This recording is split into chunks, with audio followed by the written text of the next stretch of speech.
Welcome to concept decoder. आप सभी का कंसेप्ट डिकोडर पे स्वागत है। हम पढ़ रहे हैं gradually varied flow in open channel and ये पार्ट 3 है ग्रेजुअली वेरिड फ्लो की।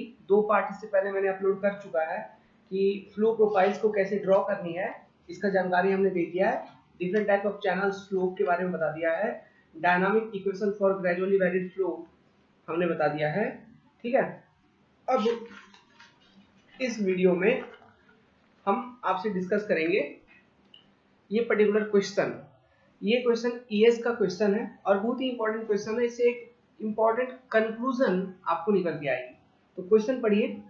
क्वेश्चन कहता है so that for a wide rectangular channel the bed slope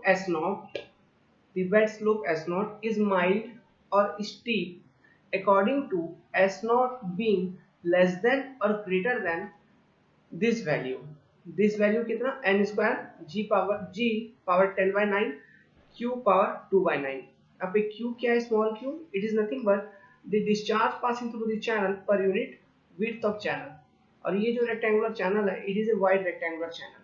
तो हमें प्रूफ करनी है कि कोई एक वाइड रेक्टेंगुलर चैनल, जो भी वाइड रेक्टेंगुलर चैनल है वो चैनल हो सकता है माइल्ड हो, उसका स्लोप जो है, उसका जो बेड स्लोप है उसको हम माइल्ड कह सकते हैं या फिर उसके स्लोप को हम स्टीप कह सकते हैं। Okay, depending on this value. अब ये वैल्यू क्या होगा? कहीं ना कहीं ये जो है this value is corresponding to value of critical slope. Okay, तो हमें सबसे पहले क्रिटिकल स्लोप निकालनी है। तो हम इस वैल्यू को पहले प्रूफ करने का कोशिश करते हैं और इस वाइड रेक्टेंगुलर चैनल के लिए क्रिटिकल स्लोप निकालने का कोशिश करते हैं। तो एक वाइड रेक्टेंगुलर चैनल मैं बनाता हूं। This is your wide rectangular channel B. Let's suppose this is your depth of flow y। IES का क्वेश्चन है। तो for wide rectangular channel b is far greater than y। Okay, so therefore area equal to क्या होगा इसका? b into y। Perimeter क्या होगा? Perimeter will be b plus 2y। Therefore r equal to कितना होगा? b into y upon b plus 2y।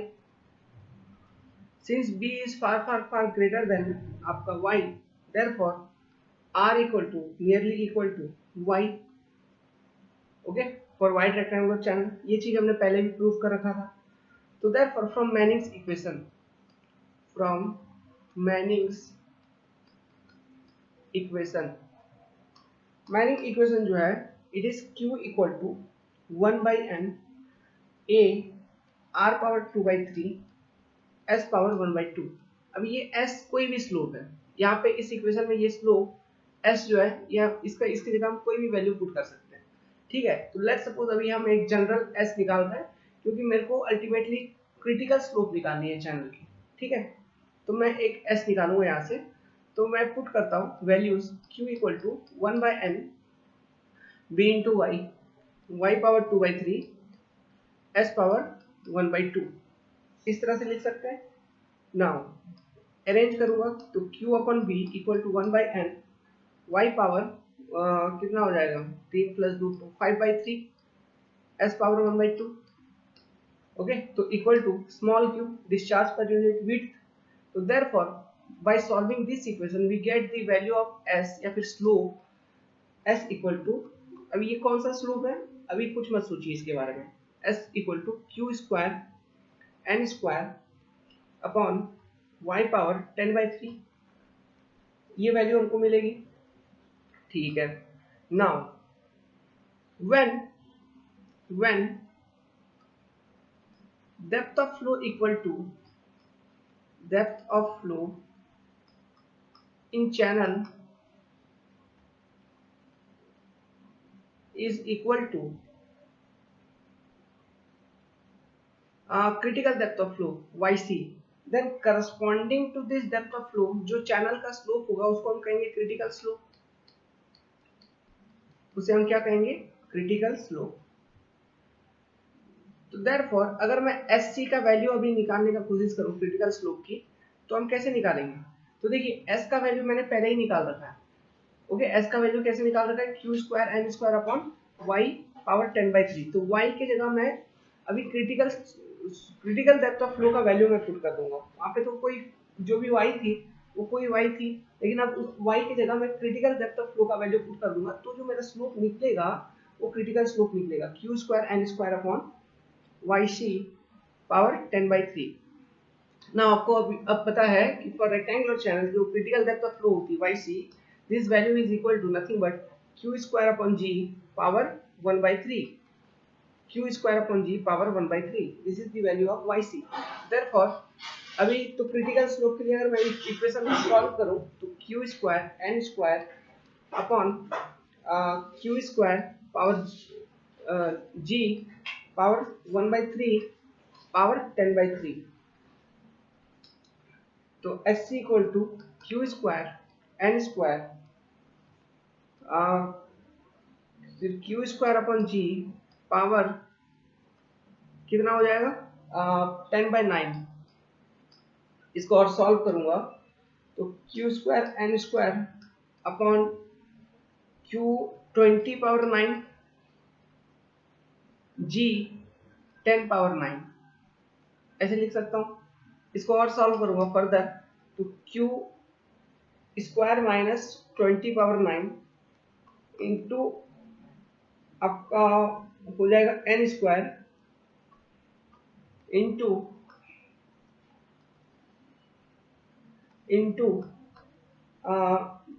जी power 10/9। तो इसको मैं सॉल्व करूंगा तो मेरा ये जो वैल्यू निकल के आएगी ये स्लोप एस सी फाइनली ये क्या निकल के आएगी एन स्क्वायर जी 10 power 9 Q square sorry Q 2 power 9। तो देखो क्या यही वैल्यू हमारे क्वेश्चन में गिवन था क्या? ओके क्वेश्चन में हमें यही वैल्यू गिवन है। तो क्वेश्चन में जो स्लोप का वैल्यू गिवन है वो कौन से स्लोप का वैल्यू गिवन है? क्रिटिकल स्लोप का। ठीक है, क्रिटिकल स्लोप का। तो अब मुझे एक कंपैरिजन करना है। ओके क्वेश्चन में कह रहा है अब एक कंपेयर करके बताओ कि अगर जो चैनल का बेड स्लोप है एस नॉट, कोई एक रेक्टेंगुलर चैनल है इस तरह से, इसकी जो बेड स्लोप है एस नॉट, ये अगर क्रिटिकल वैल्यू से कम है, क्रिटिकल स्लोप से कम है, तो उस चैनल का स्लोप को हम क्या कहेंगे? और यदि चैनल का बेड स्लोप क्रिटिकल स्लोप से ज्यादा है तो उस चैनल का बेड स्लोप को हम क्या कहेंगे? यही चीज आपको बतानी है। मतलब बेसिकली माइल्ड और स्टीप हमको बतानी है, कब माइल्ड होगा कब स्टीप होगा। Okay by making a comparison from critical slope of the channel. तो सुनिएगा, यहाँ पे इस लॉजिक को डेवलप करने के लिए मैं एक कंसेप्ट यहाँ पे लेके आऊंगा। फ्रॉम मैनिंग इक्वेशन हमें पता है, फ्रॉम मैनिंग्स इक्वेशन, ये सब बैकग्राउंड है, बेसिक कंसेप्ट है। Q इक्वल टू हमारे पास जो इक्वेशन है 1 power n a y power 2/3 s power 1/2। अभी बच्चे मेरे को ये बताओ, हमने बहुत पहले आपको बता रखा था कि फ्लूइड मैकेनिक्स के अंदर या ओपन चैनल फ्लो के अंदर डिस्चार्ज को हम हमेशा कांस्टेंट कंसीडर करके एनालिसिस करते हैं। तो यहाँ पे इसी इक्वेशन को मैं लिख सकता हूँ, डिस्चार्ज पर unit width Q equal to 1/n y power 5/3 हो जाएगा ये s पावर 1/2। तो for a constant discharge passing through the channel, for a constant discharge passing through the channel, इस केस में हमारे पास दो पॉसिबिलिटी है। कोई भी कांस्टेंट डिस्चार्ज इस चैनल के थ्रू से हम दो कंडीशन में पास करवा सकते हैं। लेट्स सपोज अगर वो जो भी चैनल है अगर उसका y का वैल्यू ज्यादा है, ओके तो s का वैल्यू कम होगा for maintaining A constant discharge. समझ में आ रहा है? या फिर अगर मेरा s का वैल्यू ज्यादा है तो मेरा ऑब्वियसली y का वैल्यू कम होना चाहिए। समझ में आ रहा है? तो ये दो कंडीशन में यहाँ से दो कंडीशंस डेवलप कर सकता हूँ और ये लॉजिक निकाल सकता हूँ for passing the constant discharge through the channel. Okay so तो आपका जो चैनल का स्लोप है बेड स्लोप, ठीक है, चैनल का जो बेड स्लोप है, अभी इससे मेरे को क्रिटिकल स्लोप को कंपेयर करनी है। इससे मेरे को क्या करनी है? क्रिटिकल स्लोप को कंपेयर करनी है। तो केस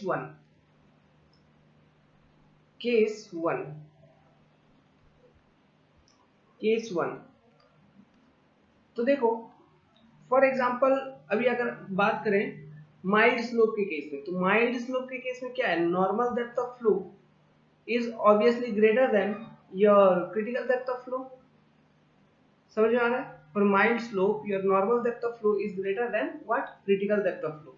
तो if yn is greater than yc, ठीक है, किसी एक चैनल के लिए अगर माइल्ड स्लोप का बात करें, normal depth of flow is greater than critical depth of flow, तो ऑब्वियसली इस चैनल के लिए जो स्लोप होगा, bed slope corresponding to normal depth of flow, और नॉर्मल डेप्थ ऑफ फ्लो कब निकलेगा, जब मैनिंग इक्वेशन में s की जगह आप s नॉट पुट करोगे। समझ आ रहा है?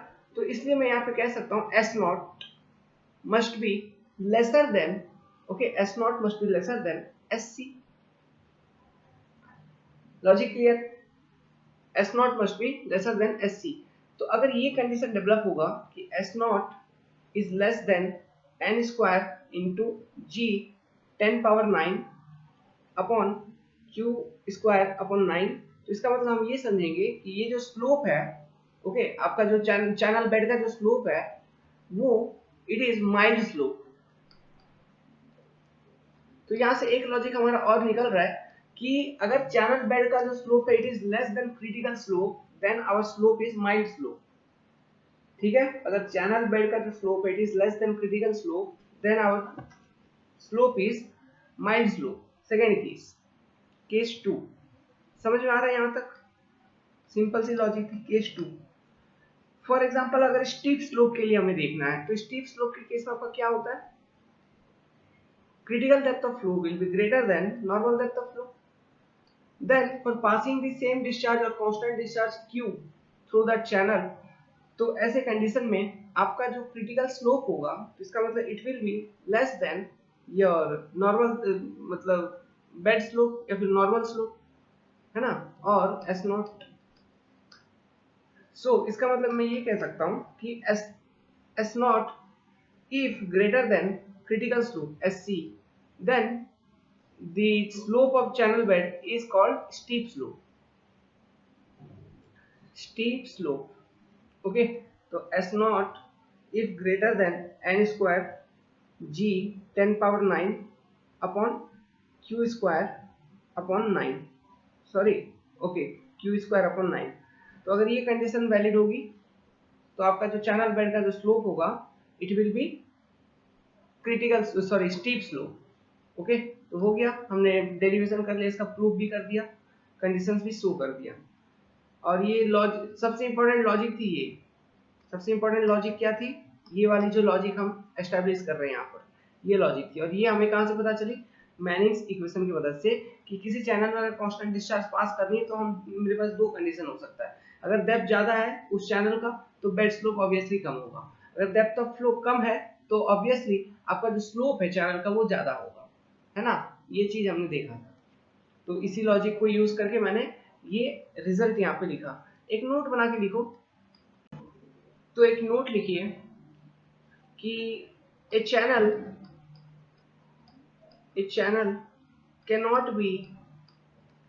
cannot be classified as mild or steep,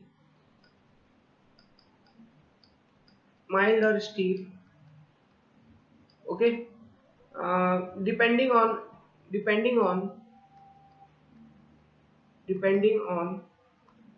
its slope value, its bed slope value alone। ठीक है, मतलब केवल चैनल के बेड स्लोप को देख के आप ये नहीं बता सकते कि आपका जो चैनल है इट इज माइल्ड और स्टीप, है ना, ये गलत है। बल्कि वो किस पे डिपेंड करेगा, वो चैनल का कोई भी बेड स्लोप है, चैनल का कोई भी बेड स्लोप है, ठीक है, वो जो भी बेड स्लोप हो, अब वो डिस्चार्ज के ऊपर डिपेंड करेगा कि फॉर ए पर्टिकुलर डिस्चार्ज हो सकता है वो जो चैनल आपका it behave as a mild slope channel, and for other certain discharge, अगर मान लो थोड़ा डिस्चार्ज इंक्रीज किया डिक्रीज किया, तो depending on discharge value this channel will behave as mild slope और steep slope for this same bed slope. Clear है हम क्या समझाना चाह रहे हैं? ये ऑब्जेक्टिव क्वेश्चन में पूछ लिया गया, ठीक है, ये पूछा गया है, तो ये आपसे आगे भी पूछ सकते हैं। लॉजिक है, देखिए, A channel can behave as a mild slope channel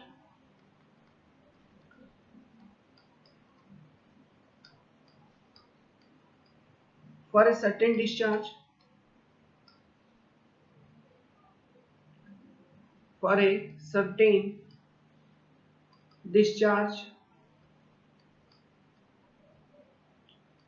Q1, and steep slope channel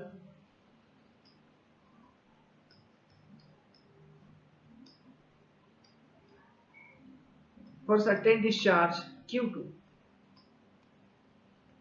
for certain discharge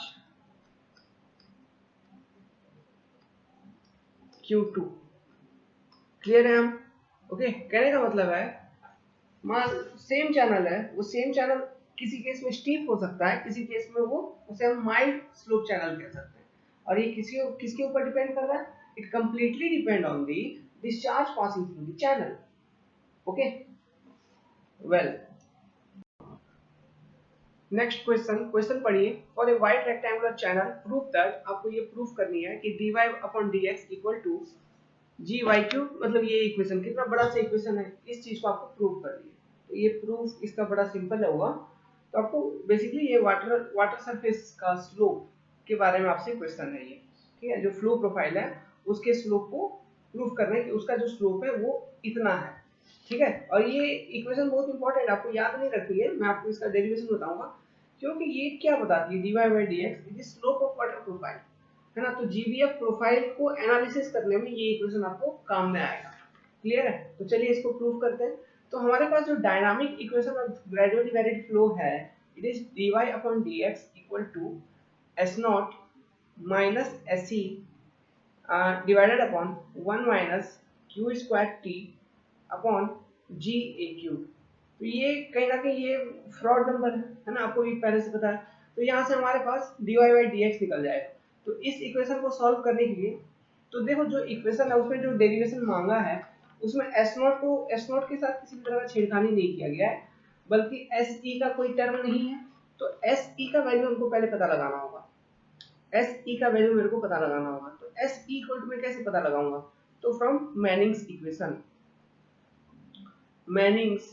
equation पहले मैं एस ई का पता लगा लेता हूँ। मैनिंग्स इक्वेशन से मेरे को ये पता है कि Q इक्वल टू मेरा होता है 1 by N A into R power 2 by third S E, यहाँ पे पुट कर दूंगा मैं एस ई पावर 1 बाई 2।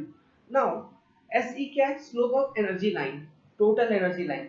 तो माइनिंग्स इक्वेशन में अगर मैं slope of total energy line put करूंगा तो मेरा जो डेप्थ ऑफ फ्लो निकल के आएगा, it will be the actual depth of flow at any particular point or at any particular cross section. What we will get? We will get the actual depth of flow. अगर मैं bed slope put करता हूँ then what I get?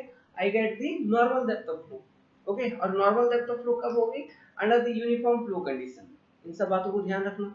तो Q equal to क्या होगा फिर? 1 upon n b into y 2 by third S E power 1 by 2।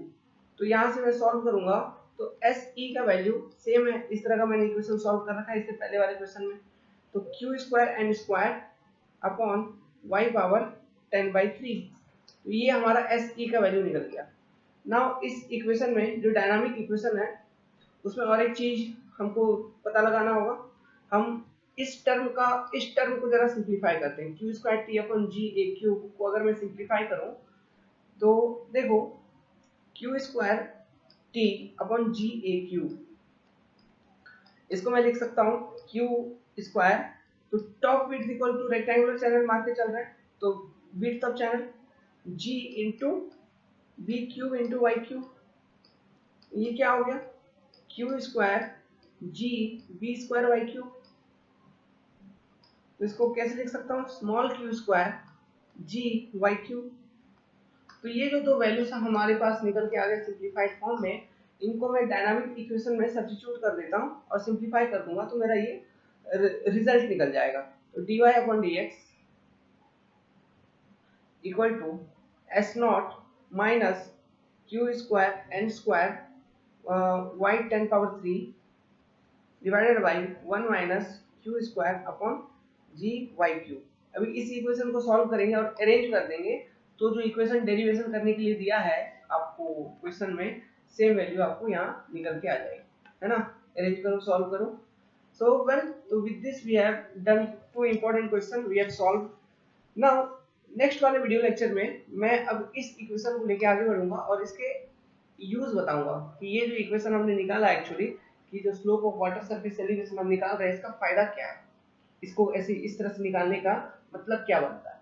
ठीक है, तो इस चीज से एक लॉजिक एस्टैब्लिश करूंगा, तो वो एक नेक्स्ट वीडियो होगी। उसके बाद जो वीडियो होगी we will discuss break in grade, और ब्रेकिंग ग्रेड को डिस्कस करेंगे। बस इसी के साथ आपका ग्रेजुअली वैलिड फ्लो खत्म हो जाएगी। इसमें कुछ ज़्यादा है नहीं, बस इतना ही है, फ्लो प्रोफाइल सी है और वही इंपॉर्टेंट है, उसी से क्वेश्चन आते हैं। क्वेश्चन भी करवाएंगे, गेट के करवाएंगे, ईएस के करवाएंगे, सब कुछ करवाएंगे। ओके, सो वेल, आपको ये वीडियो कैसे लगी, आप वीडियो देखने के बाद कमेंट जरूर करिएगा। आप हमारे पेड कोर्स को सब्सक्राइब कर सकते हैं, आप हमारे व्हाट्सएप ग्रुप पे ऐड हो सकते हैं। कंसेप्ट डिकोडर आपके लिए सिविल इंजीनियरिंग को सरल सरल वे में प्रेजेंट करता है, और ताकि आपका रियली एग्जाम क्रैक हो, इस चीज के पीछे हमारा पूरा टीम मेहनत करता है। Thank you very much, good luck. Like और सब्सक्राइब जरूर कर देना, बेल आइकन दबाना ना भूलिएगा। Good luck, have a nice day.